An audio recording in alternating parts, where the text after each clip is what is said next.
한국의 한 과학자의 거짓말로 끝날 줄 알았던 초전도체. 자, 그런데 대반전이 일어났습니다. 한국이 그동안 공개하지 않았던 히든카드를 꺼내든 것인데요. 그동안 한국은 사기꾼이라며 한국이 개발한 초전도체는 100% 가짜라고 확신했던 미국과 영국 유명 대학들이 일제히 발표 결과를 바꾸며 입을 다물지 못하고 있습니다. 결국 우리가 상상도 못했던 나라에서 한국 초전도체 대규모 투자라는 폭탄 발표를 하면서 이 전 세계가 발칵 뒤집혔고, 한국이 초전도체로 세상을 바꾸기 일보 직전에 있는 이 놀라운 상황이 만들어지려 하고 있는데요. 지금부터 이 너무나도 놀라운 대반전을 최고 수익률에서 여러분들에게 전해드리겠습니다. 영화 아바타 속 거대한 산이 둥둥 떠 있습니다. 이는 언옵테늄이라는 물질 덕인데요.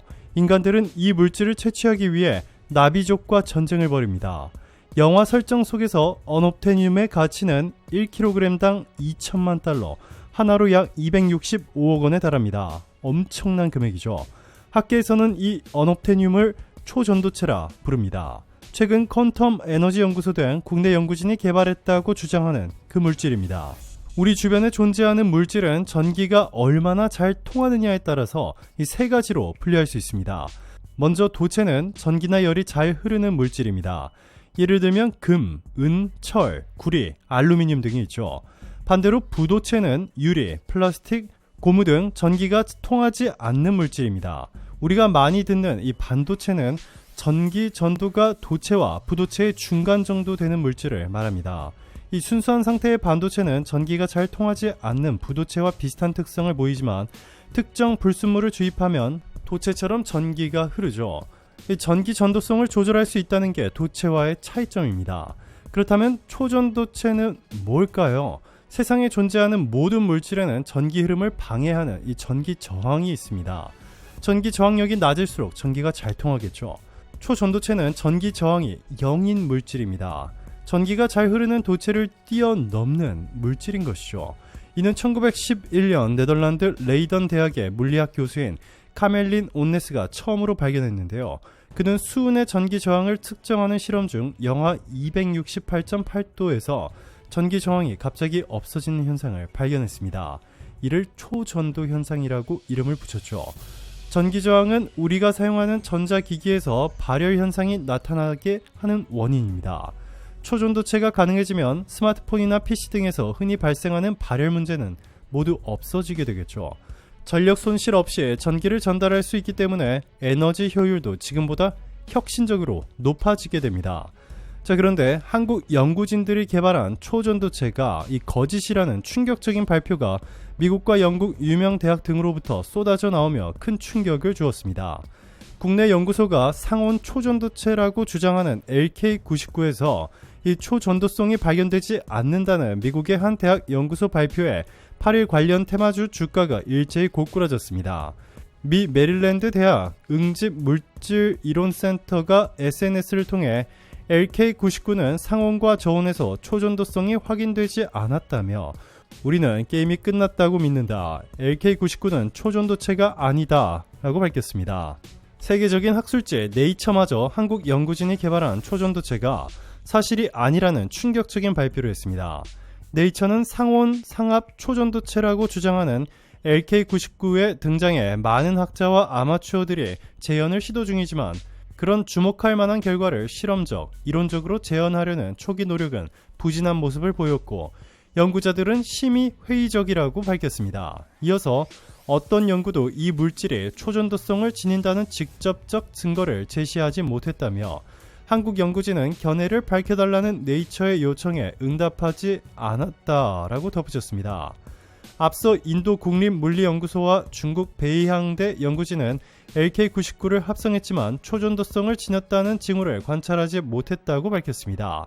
중국 난징의 국립동남대 연구진은 LK99 재현 실험을 진행한 결과 외부 자기장에 반발하는 마이너스 효과가 없었고 상온은 아니지만 일반적인 초전도체보다 높은 영하 163도에서 저항이 사라지는 것을 관찰했다고 말했습니다. 문제는 이들 기관이 LK99를 완전히 재현했다고 볼 수 있는지입니다.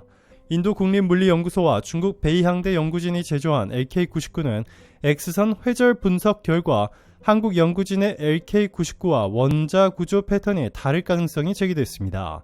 중국 동남대 연구진의 LK99 영하 163도 저항상실 주장과 관련해서도 학계에선 제대로 된 연구였는지 의문이 큰 실정입니다. 이런 실험적 접근과 달리 이론적으로 LK99 검증을 시도한 연구도 있지만 어떠한 연구도 LK99가 상온, 상압 초전도체라는 증거를 찾아내지는 못했다고 네이처는 짚었습니다.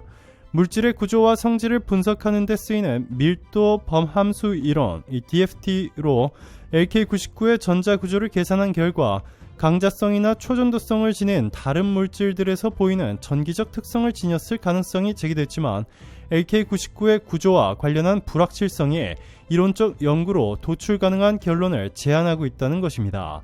미국 프린스턴 대학 소속 고체 화학자 레슬리 스쿱은 정확한 결정 구조를 알기 전까지는 어떤 DFT 결과도 믿을 수 없다고 말했습니다. 그는 LK99가 초전도체에서 종종 발견되는 이 플랫밴드 구조를 지녔다고 확인되더라도 그것이 상온 초전도체란 의미는 아니라고 강조했습니다. 자, 이렇게 그냥 흐지부지 끝나버릴 줄 알았던 한국발 초전도체. 자, 그런데 놀랍게도 한국은 이미 초전도체를 상용화시켜 실생활에 사용하기 시작했다는 놀라운 소식이 전해지면서 전 세계를 발칵 뒤집어 놓았습니다. 한국은 이미 지금으로부터 20년 전 2004년에 고온 초전도체로 알려진 비스무스계 구리 산화물의 내부 구조에 대한 단서를 찾아낸 연구 결과가 네이처에 대대적으로 실리며 전 세계 과학자들을 깜짝 놀래켜 했습니다. 자, 그런데 놀랍게도 한국의 LS전선이 세계 최초로 초전도 케이블 상용화에 성공시키면서 또 한 번 전 세계를 발칵 뒤집어 놓았습니다.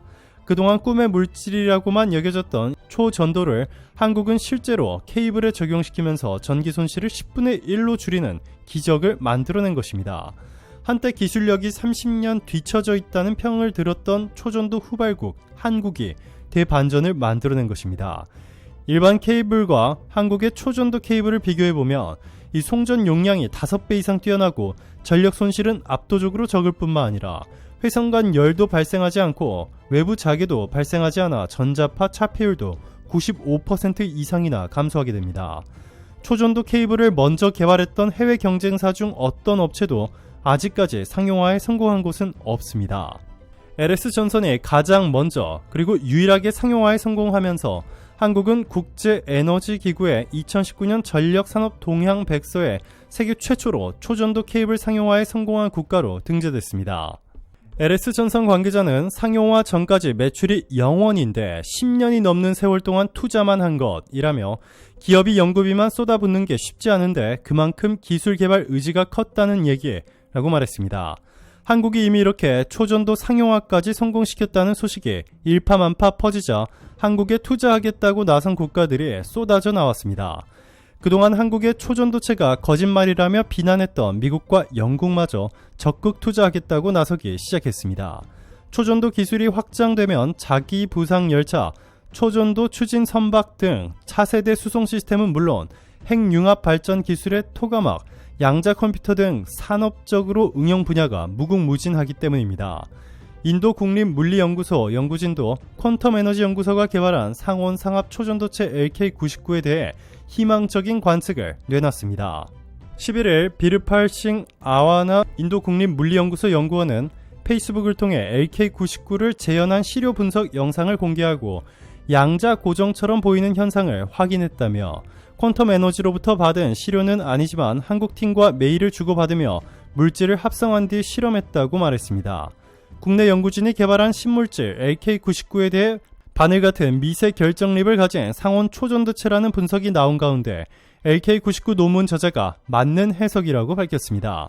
핀테크 스타트업 보나사피엔스의 김인기 대표는 최근 SNS에 LK99는 상온 초전도체도 맞고 새로운 강자 성체도 맞다. 구리가 결정에 어느 납의 위치에 들어갔느냐로 결정의 종류가 달라진다 라는 글을 올리고 원 저자들은 원래 생각보다 더 대단한 걸 발견했다라고 했습니다. 김 대표는 물리학 박사 출신 기업가로 인하대에서 물리학 학석 박사학위를 따고 포스트 박사 후 연구원, 연구부 교수, 연세대 연구 교수 등을 지내다 보나사피엔스를 창업했습니다. 김 대표는 이후 올린 글에서 자신의 판단 근거를 설명하면서 누구나 이 물질을 잘 구웠으면 바늘 같은 미세 결정립이 나와야 하고 이들이 섞여 있는 상태가 실제 얻게 되는 샘플이라면서 납인 회석에서 납의 위치에 구리가 어떻게 치환되느냐에 따라 상온 초전도체, 강자성체, 부도체가 된다고 밝혔습니다. 이에 대해 LK99 논문 저자 중 한 명인 김현탁 미국 윌리엄 앤드 메리대 교수는 이게 맞는 해석이다. 논문에서도 1차원이라고 했다라고 밝혔습니다. 김 교수는 디지털타임스와의 비대면 인터뷰에서 이 해석대로 LK99에는 초전도상과 초전도가 아닌 다른 상이 섞여 있다고 말했습니다. 그러면서 앞으로 기술 개발을 통해 다른 상을 얼마나 없애느냐가 관건이다. 초전도상이 있는 것은 확실하다고 밝혔습니다. LK99에 섞여 있는 다른 상을 없애면 전기 저항 0이 가능하냐는 질문에 대해서는 매우 좋은 샘플에서 저항 0까지 측정됐고 중국의 한 그룹도 110K까지 저항 0을 측정해서 발표했다고 설명했습니다. LK99에서 구리 원자의 중요성은 이번 논문에 또 한 명의 저자로 참여한 오근호 한양대 명예교수도 인정했습니다. 오 교수는 디지털타임스와의 비대면 인터뷰에서 구리가 매우 신비한 물질이다. 요동치는 성질이 매우 강하다. LK99 합성 과정에서 제자리에 딱 들어가야 한다. 논문에 공개된 화학식과 물질은 100% 보장한다 전했습니다. 오늘도 감사합니다. 최고로 멋진 하루 보내시길 바랄게요.